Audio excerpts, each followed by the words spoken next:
Would you believe it? Boredom is actually a really important part of the writing process.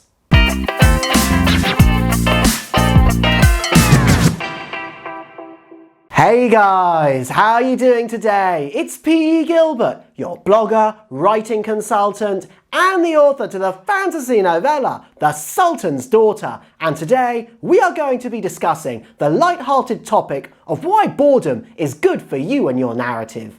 But before we go any further with today's video, hit that subscribe button.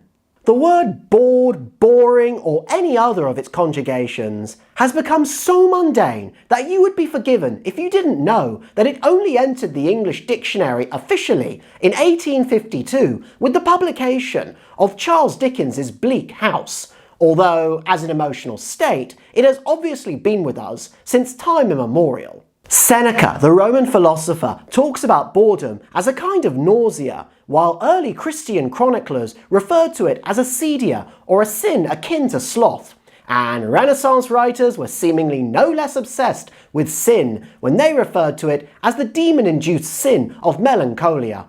Honestly, did writers in those days write about anything else other than sinning? French thinkers of the 18th century may not have referred to boredom as sin when they referred to it as ennui or inertia, but that still does not help us or explain why boredom can be a good thing for you and your writings. That is where I come in, as regardless of whether you are writing a book, a screenplay, or a music score, boredom's significance cannot be underestimated.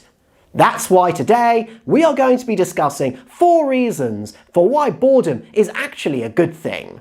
And that way, the next time you are bored, you can use your time constructively to help make the writing process a little bit easier for yourself.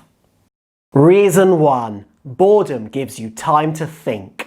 Christopher Nolan, the director of the Dark Knight trilogy, Inception, and the recently released Tenet, not to mention one of the most successful film directors of the present generation, has said that he does not own a mobile phone, and he doesn't own one in his own words because it gives him time to think. It is incredible to think that a man can live in the 21st century without owning a mobile phone. But when your name is Christopher Nolan and you have incepted an idea when in the dream state, have found the key to the wormhole theory, and have inverted time, not owning a mobile phone sounds quite simple, really. Christopher Nolan claims that smartphones are essentially killing boredom because every time you are bored, you go on your phone, you message someone, you play a game, or you read an article, among other things. That way, you are doing something so as not to be bored. Ostensibly, this sounds really good, as when you are doing something, you are stopping inertia and all other kinds of negative thoughts from otherwise taking over the mind when you're not doing something. We'll talk more about why keeping a positive mindset is vital for the writing process in future videos, but for the time being, we'll just say that stopping ennui is not a bad thing. However, Christopher Nolan has a point. Smartphones are essentially killing boredom, and this comes at a price, as you won't be thinking about your narrative if you are playing a game, messaging someone, or reading an article. And what might the price of the death of boredom be, you may ask? Well, the next reason will answer that question for you. Reason 2. Boredom breeds creativity. Kind of like how necessity breeds creativity, so too does boredom. The famous Danish 19th century philosopher Søren Kierkegaard once amusingly said, "The gods were bored, therefore they created human beings." Yeah, you could believe it, couldn't you? God says that we are created in his image after all, so maybe it works both ways. If we get bored, so too does he.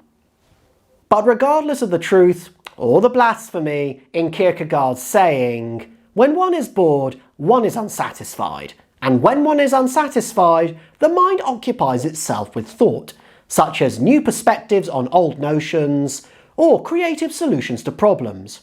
Or, if you are like me, you think about elements of books and films that you liked and liked less, and you think about ways that could enable you to write a better story than what has come before us. It's one way of dealing with the boredom, I guess. Indeed, boredom and creativity are directly linked. Jonathan Smallwood, a cognitive neuroscientist, said the following: "In a very deep way, there's a close link between originality, novelty, and creativity, and these sorts of spontaneous thoughts that we generate when our minds are idle."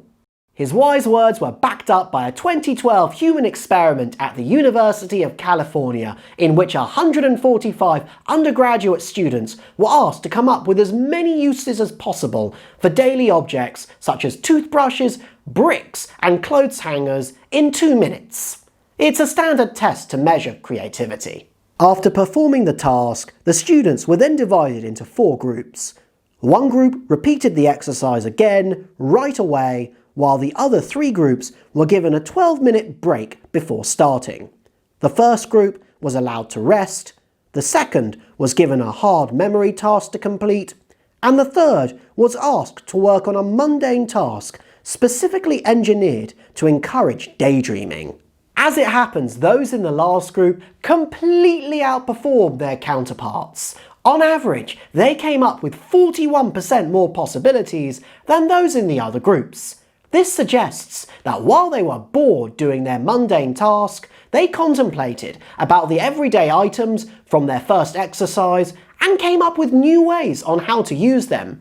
Maybe one of them came up with the idea for the LED slippers, the table tennis door, and the dog-brella. I can't prove that boredom was an ingredient for these ingenious ideas, but if I were a gambling man, which I'm not by the way, I'd put a wager that boredom played its part in their creation. And if someone could think up the idea to put LED lights at the toe end of slippers, turn a door into a table tennis table, or create an umbrella fit for a dog, then think about all the wild and wacky ways that you could twist your plot out of shape or fill in those plot holes when you are bored.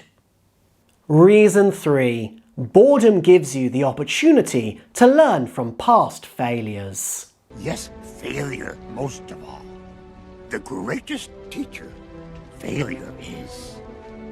And who can argue with wise Master Yoda? Not me, that's for sure, as he's absolutely right. Failure is as much an experience as an event, one that changes us and molds us into the people that we become.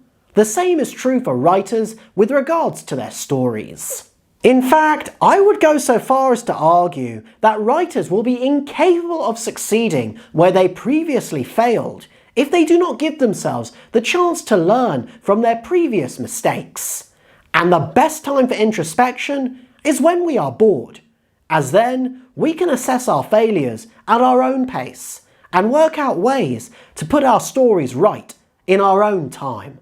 Thus, the next time you're bored, contemplate where you haven't succeeded in a constructive way and use those memories to your advantage. If you've had disappointments in life, been betrayed, felt let down, have let people down, haven't done as well as you hoped in an exam, or you haven't been able to get your thoughts onto the page as you wanted them to be, that's fine. Think about all of that and more. That way, you will build better, more plausible characters and storylines. In short, Master Yoda is right. Looked at in the right way, failure is not a bad thing at all. It gives us the chance to learn, to grow, and to become better versions of ourselves. That way, the next time you approach your narrative, you will write a richer, more enjoyable story because of your past failures and experiences, all of which you thought about while you were bored. Reason 4. Boredom gives you the chance to knuckle down and get on with it. As discussed earlier, boredom breeds creativity, but it is not the only thing that boredom can generate. Boredom can also generate an unhealthy, negative, and/or depressed mindset that leads to a destructive path. Or, to put it another way, an idle mind is the devil's playground. People who are constantly bored may find themselves watching hours of pointless TV, or they may pass the time taking drugs, drinking alcohol, gambling, starting pointless arguments, and/or getting involved with crime. In most cases, these kinds of people are fed up with themselves and they lack personal interests and motivation. But us writers, we have personal interests and the motivation to write a story, and boredom can act as a catalyst to getting us started. What do you think made me start writing my fantasy series over a decade ago? Yeah, that's right, you got it. Boredom. Well, that and a few other reasons, but we'll save those for another day. When I finished my history degree in June 2009, I found myself unemployed and with literally nothing to do but eat, sleep and watch TV. Since the existence of a slug was never for me, after 5 weeks of doing not very much, I realised that God had given me the perfect opportunity to concentrate on the story that I had been thinking about for nearly a year. And that's exactly what I did. Therefore, boredom was one of the key factors in forcing me to crack on and write my story. And if boredom did that for me, it sure as hell can do it for you as well. So the next time you are bored with little to do, use the time productively and start writing. And that's all I have for you today, guys. Thank you for watching, and I hope you have found this video interesting, somewhat amusing, and that it makes the writing process a little bit easier for you as well. Like, comment, and hit that subscribe button, and tell me, what do you normally do when you are bored? Also, was boredom one of the key reasons for why you started writing your narrative? Moreover, my debut fantasy novella, The Sultan's Daughter, is out. If you enjoy reading a book that is short, fast-paced and full of suspense, then check it out, and then you will be able to see whether or not boredom has played its part in my story. I have left a link in the description below. Otherwise, join me next time when we'll discuss how to create compelling anti-heroes. Until then, keep well. Once again, guys, I just wanted to say thank you so much for watching my video. I really appreciate it and I hope you've enjoyed it. Hit that subscribe button and then you will be the first to receive more awesome content from my channel, and I hope to see you again soon.